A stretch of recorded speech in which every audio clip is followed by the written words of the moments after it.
Web səhifəyə qrafik faylı əlavə etmək üçün düzgün HTML kodunu müəyyən edin. Biz bir ki, qrafik faylı biz image tagi-dən əlavə edirik. Amma image taginin yazılışı olduğu kimi, İngilis əlifbasında olduğu kimi bu formada deyil. Qısaltma elədir. IMG hərfləri ilə bizdə həmin o tag göstərilir.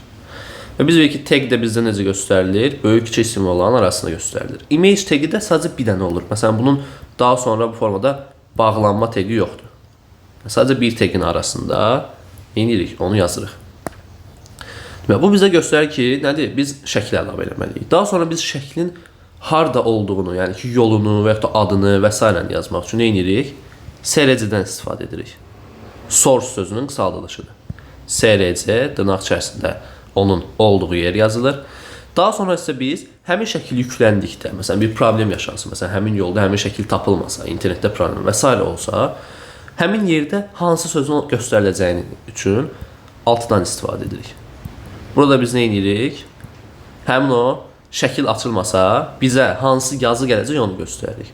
Bu struktura aid bizdə sadəcə Y variantı var ki, Y variantı bizə nə edir? Məktəb.png qrafik faylını sayta əlavə edir.